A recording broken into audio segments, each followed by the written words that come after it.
Welcome to Game 4 of our Best of 5 finals here in Monday Night Starbow number 16. Spawning on the southeast corner of Fighting Spirit, your green Zerg player. He is up 2-1 in the series. It's Zawk.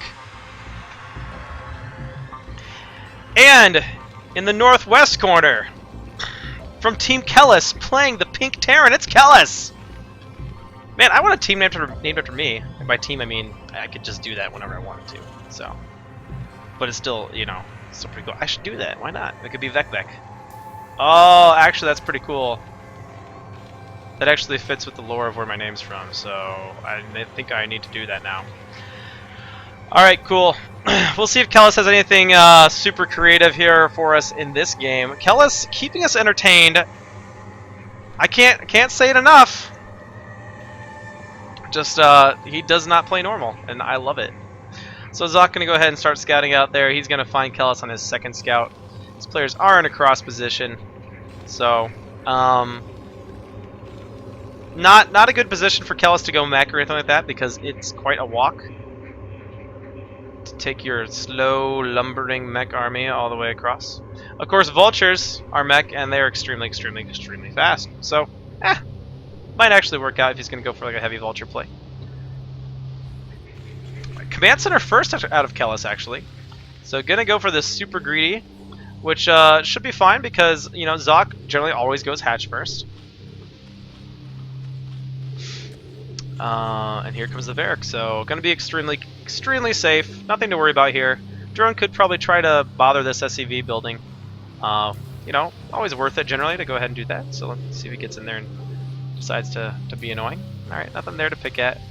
Both the SCVs are on the inside now. So we do have gas coming up from Zawk.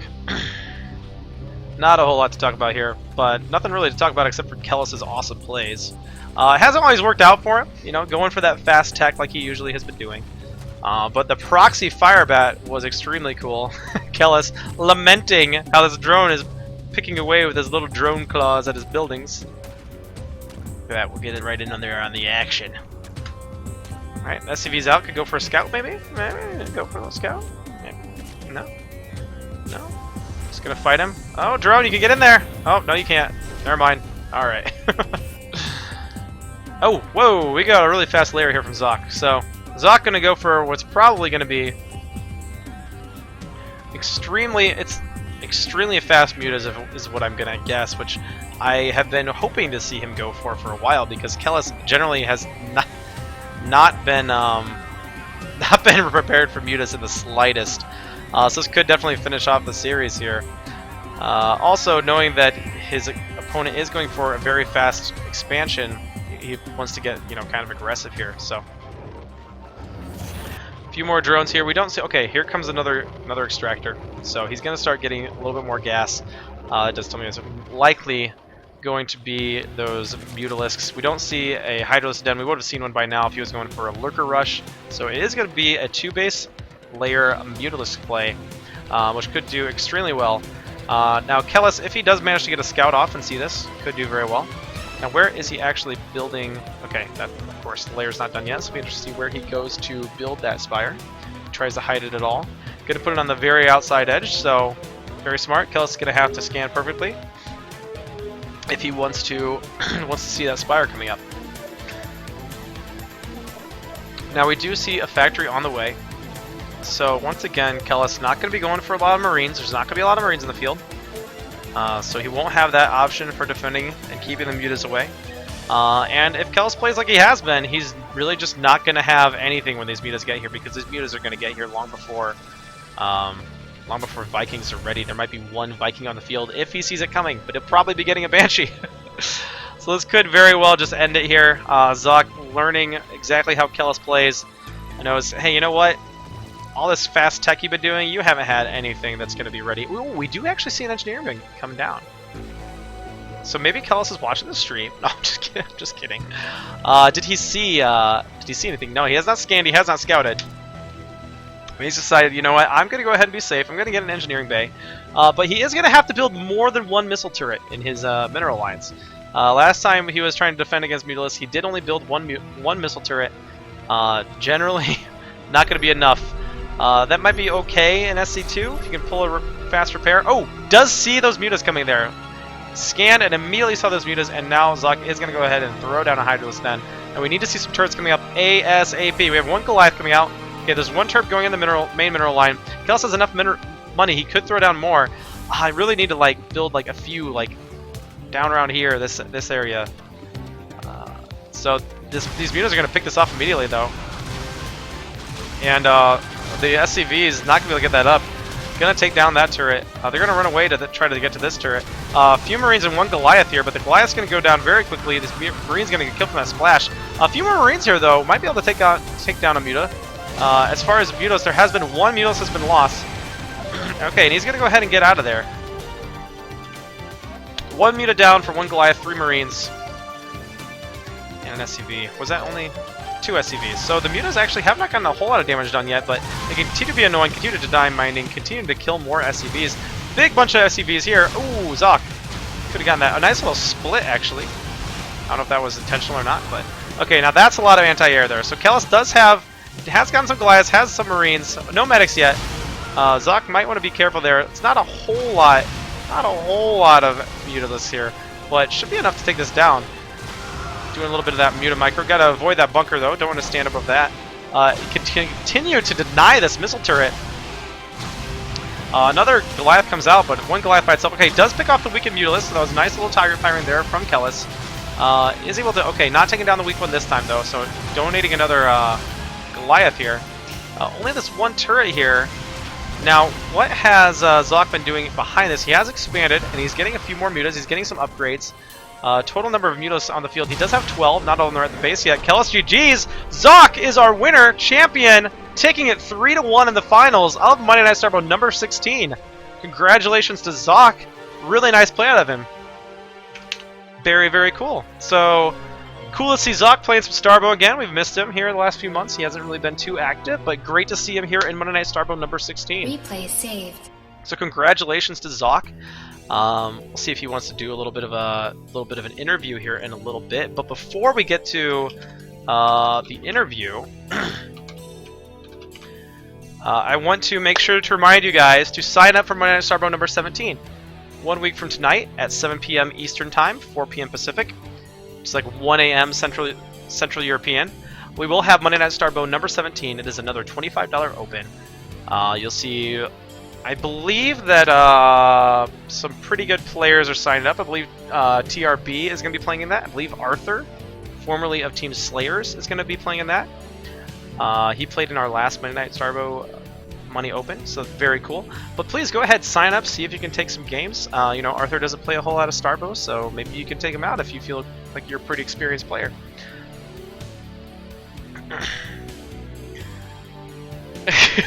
No, Kellis, that's why you got a best of 5, right? Oh, geez, I don't know. I don't have time for another best of 5.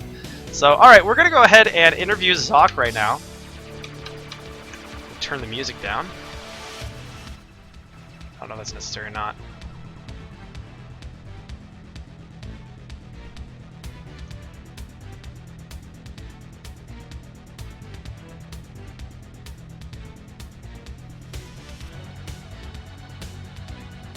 Okay, watch out. I'm gonna try to make a phone call and then turn it down immediately. Because it's very loud when it does this.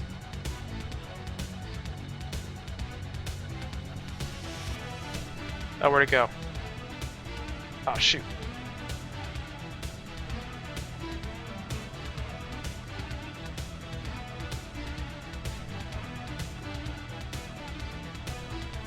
Where is it?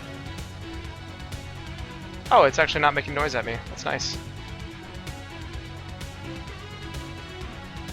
Not yet, at least.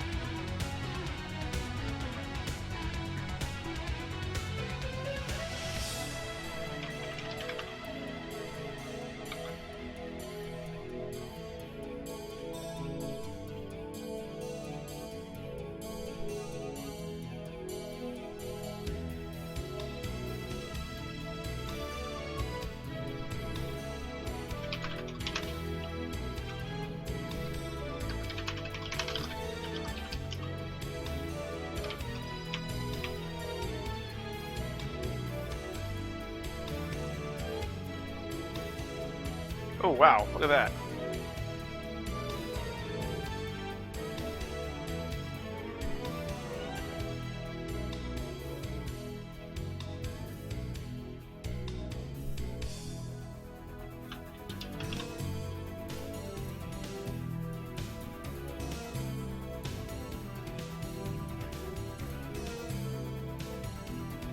Come on, Zawk, answer.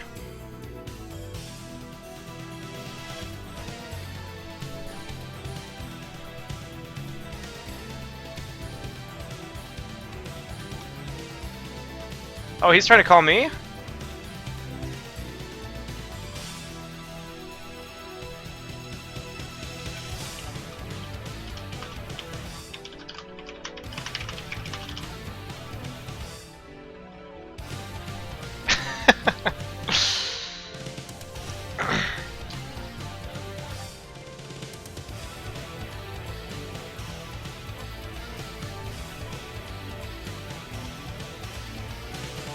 Wait, I can't cancel the call. What the heck?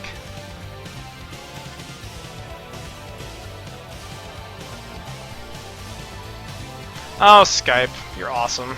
You're so special.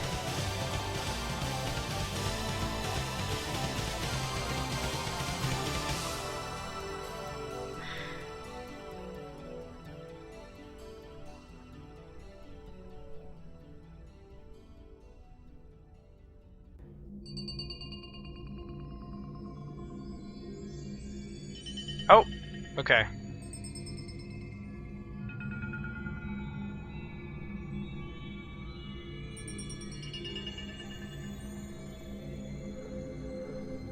Okay, my phone just Skype rang.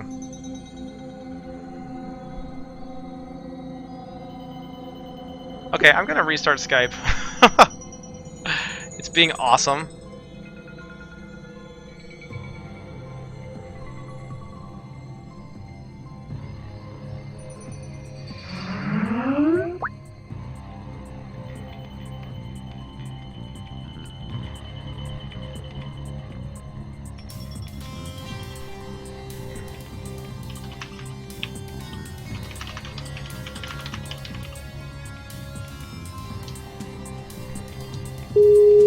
Okay, there it is. There's the noise. Hello? Hey, there you are. Hey, what's up?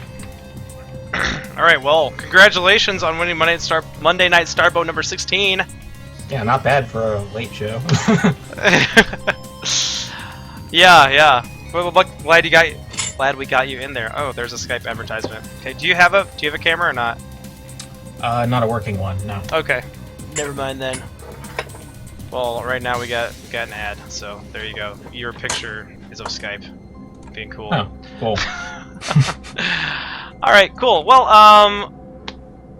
why don't you walk us through that last series at least with Kellis? Well, actually, let's go back to the series before that against Neutrino there. Had some really nice plays there against him, the Protoss player. Let's see, what was the first? Do you remember what the first map? First map would have been Fighting Spirit, I believe, right? I'm pretty sure. I can check my history. that is the map where you he had a pretty sizable army, and you had taken the top right bases, and you had a bunch of lurkers at your bridge at your natural, and his army came in there. So walk us through kind of what happened there. Okay, I guess I opened up the way I do in every ZVP, which is take 3 hatcheries, drone up a bit. But the thing is, usually, I think Neutrino's big issue is that he doesn't put a lot of pressure. I didn't feel that much pressure at any point in the game. So I just went right up to Hive Tech. I was gonna hold with. I was like, okay, I'm just gonna hold with lurkers until I get ultras out. Then I'm just gonna start rallying wings and ultras into his third and natural, respectively, depending on where his army is. And yeah, he did eventually attack, but by that point, I had ultras out and, pretty big army, and there wasn't much he could do. Yeah, there was. I don't know if it was intentional or if it was just the way that they were rallied over, but while he came onto the ramp, you actually kind of sandwiched him in with their couple of ultras coming in behind, They were attacking the High Templars in the back and kind of trapped him on top of your lurkers there. And I don't know if he had detection or not, but all of a sudden his army was gone because they couldn't escape because there were ultras at the back. So I don't know if you intentionally kind of did that there or not, but that was pretty cool. Yeah. I think what happened, I do remember that. I think I saw them coming from the other hatcheries, and then I sort of sent them down a bit below the rally. So, okay. Sort of intentional, yeah. Cool. No, that was neat. That was a nice engagement, because I believe that he actually did have a larger army at that point. It was a lot lower tech. You know, you did have your ultras out. I'm not sure that they had chitinous plating yet, though, so they weren't your super strong ultras yet, but pretty cool. In the next game on Destination, you were able to deny his third as he was trying to get that up, and also you were able to put a huge lurker contain on that. So was your main strategy just try to starve him out as much as possible? Yeah, lurkers on Destination, if you get up to those two bridges, it's just absurdly strong. It was stronger in Brood War because, you know, the units had a lot. Protoss units didn't move quite as well, but it's still strong in Starbow. So I figured if I get up to that bridge, then I can hold them there indefinitely while I just get, you know, the Defilers, the Ultras. You know, that's how Zerg wins games. So very cool. And then you were able to. I thought you had a really good job of keeping map presence out there and keeping map vision in that game. You were constantly checking for his expansions and that sort of thing. Yeah, one thing I always, you know, try to. I have had a lot of trouble checking expansions in the past, especially when I play UVic. And, you know, then especially against Protoss, you know, you'll not check expansions, and then all of a sudden he'll have 5 bases, you know, 4 gas or whatever, and it's really hard to come back from that. Yeah, the number of Templar and the amount of storm out in the field. Yeah, you could kill his army like 5 times, and he would still, you know, he would just be running out of resources then, you know. Yeah, absolutely. I always feel pretty comfortable if I can get to 3 bases safely against Zerg. I feel pretty good. Yes. Because then I feel like I can get enough of an army and enough tech out that I can, you know, take a 4th base and stay in the game and whatever. Try to go around and deny his bases. But yeah, preventing Neutrino from going up to a 3rd, I thought was, you know, very important there, very critical. So cool series. Okay, the last series against Kellis, as you may have noticed, Kellis has a pretty unique style to how he plays. So if you'd like to walk through kind of how your thought process went there. Now, obviously, you had lost to him 2-1 in the previous series. Yeah. So, you know, was it a very different mindset for you going into that rematch? Yeah. So this is how I approached it. In the first game I played against him, you know, he made a Banshee and the game was over. So I was like, okay, I don't want to lose like that ever again. You know, it's not a fun way to play, no matter what. Even if you lose, you win, whatever. You want to play safe if you think the guy might do that. So I decided, you know, I'm going to open Hydras as much as I don't like doing that in ZVT, and I'm going to use the Hydras to make sure his Banshees don't kill me. And eventually, once I have enough Hydras, you know, I can either tech up to Lurkers, go up to Hive. You have plenty of options. Hydras also defend against mech really well, so it's not like, you know, they're really good jack of all trades if you think some one-base tech's coming. So, yeah, I made Hydras, and, yeah, eventually I killed him. The first game was the one on Circuit Breaker, right? Yeah. Okay. Yeah, when... he was starting to make BCs, and you really need a 3rd to do that, ideally. Yeah. And you had so many Hydralists out there, and you tried to engage with the battle cruisers at the 3rd there. And that was just that's not a very fair fight there. No, not at all. Yeah, that was definitely a game where I think he was just teching a little bit too much. In general, he techs a lot, so yeah. He never really opened with any sort of, you know, bio play with Marines and medics. I don't know if I saw a medic in the entire game, I'm night not here. Sure there was a medic made, but I think that transition into like more air is probably the best transition out of that, or mech or something. So I think he has the right idea there. I don't know. Yeah.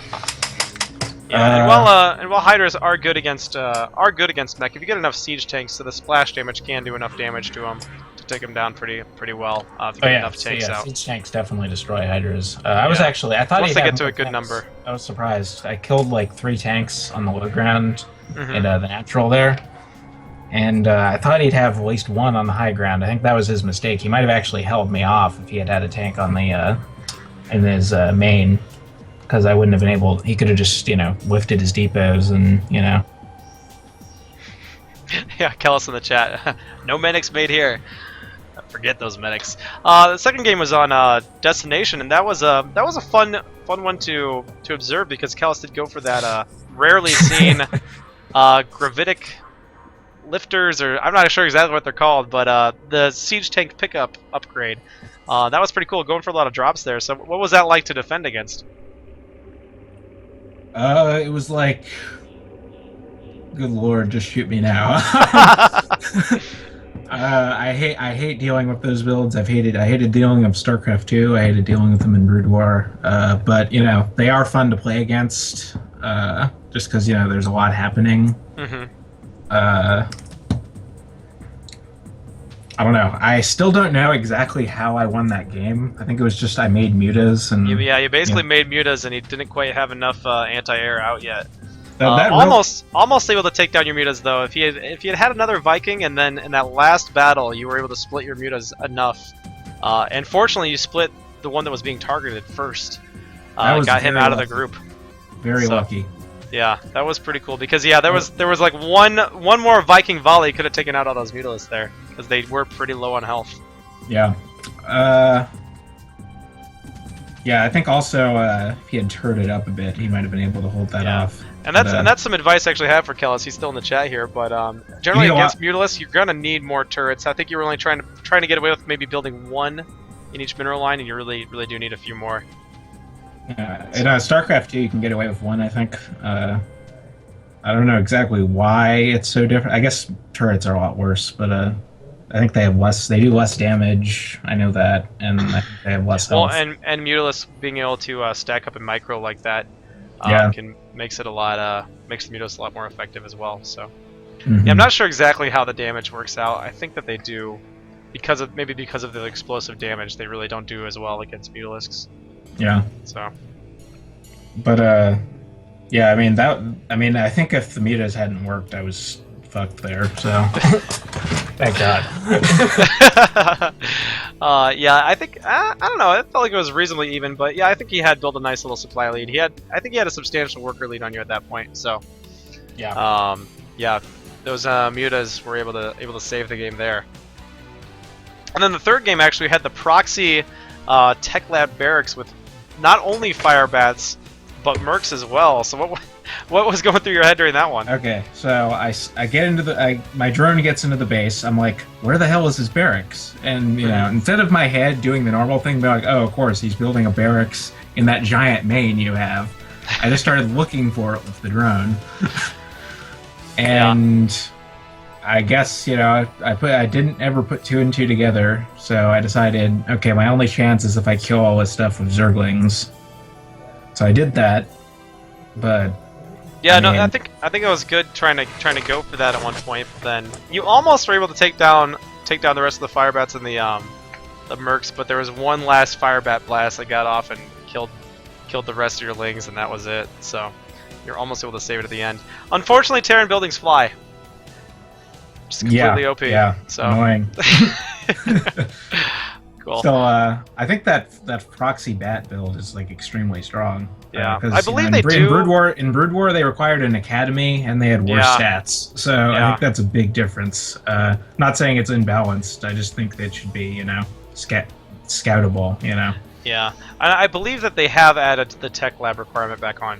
Oh, they have? Firebat. So okay. I think so. He built. At least I saw him build a tech lab before he had the first Firebat out. So it is a little bit slower at least now. That's fine. I believe that's in a recent patch. I think it's scoutable either way. It's just a matter of and it obviously doesn't matter our level of play. So yeah, because we did see that out of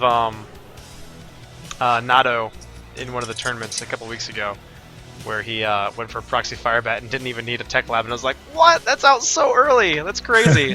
Because you did have to have the academy. So I think having the tech lab does make it even. Evens up the timing there a little bit. Might not be exactly with Brood War, but yeah, the Firebat stats are I don't mind it coming out a bit early. I'm just wondering if it was too early, but I'm sure Xevious and them all, they're on top of it. Yeah. If it becomes a problem, it'll get fixed. I have full faith in the dev team. So 100%. Yeah. yeah, but the Merc synergizes with the Firebat pretty well. Yeah. I like that does pretty unit well. because you know, it's like a non-annoying Marauder. Yeah. I guess is how it plays out now. I mean, I've only Yeah. seen it in like 3 games, but No, I really like it too. I think it's a lot of fun to play against. At least as Protoss, it's a new challenge, and it definitely varies at the playstyle, so that's pretty cool.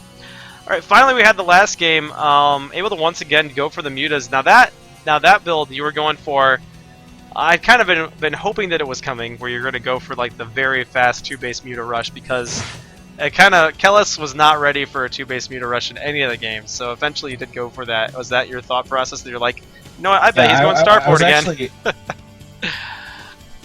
Go ahead. Sorry. yeah, the whole time I was just like, okay, you know, he's very vulnerable to a very early muta rush. So I was even thinking of doing the pool first variation, which is even earlier.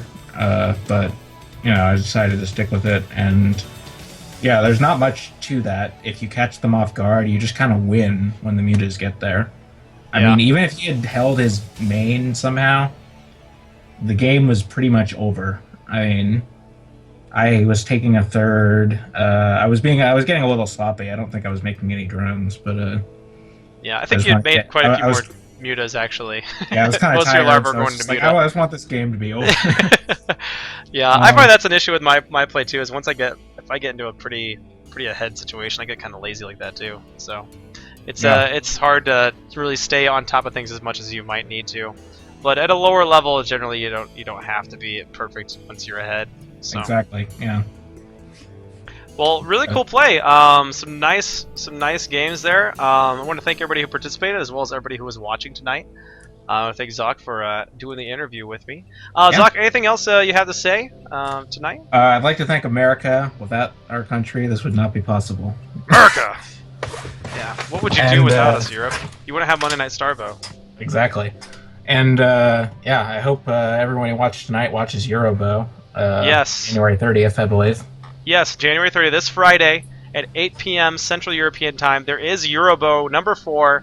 I can actually post the signups for that too if anybody's interested in playing on that. Yeah, we've got a stacked lineup. I think Kellis is signed up now, and you know. Yeah. Oh my gosh, there are a lot of people signed up here. Wait. Holy crap! There's 21 people signed up. Well, if anybody else wants to sign up, or look at the bracket, it's right there. Let's look. Okay, Spear is a Korean semi-pro. Myralt, he won one of the Eurobos before. We have some players you might know from the community, such as Kalevi and Ijwoda, Balthazar, Teddy Bear, Scaphism, Mderg, looks like Byleth, and Franskar. We also have Korean pro gamer Mamori, Korean pro gamer formerly of Team Slayers Arthur is playing. Man. We also have Beastie Cutie, pro player from European Terran player. Wow, yeah, Lelouch is also signed up. So a huge all-star lineup. If even half those players show up, it's going to be a great tournament. So Friday night, mark your calendars. Well, it's Friday afternoon here in America. It's like 2 o'clock Eastern and like 11 a.m. Pacific. But also, don't forget to sign up for Monday Night Starbound number 17. That's 1 week from tonight at 7 p.m. Eastern Standard Time. And you sign up is right there on the screen for you. So, any other shout-outs or anything, Zawk? Not really. All right, cool. Well, hey, thanks for playing. Anybody who's interested in games, definitely check out eros.starboundmod.com. That's where you can find the ladder. I'm not sure if there's anybody on there right now, but you can always get set up.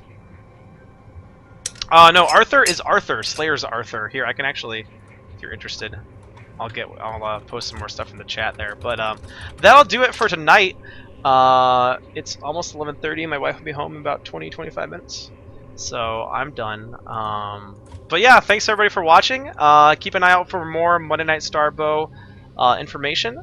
Next week, once again, like I said, is going to be another $25 open tournament, so definitely feel free to sign up for that. Alright, cool. I'll give you more information about Slayer's Arthur here in a second.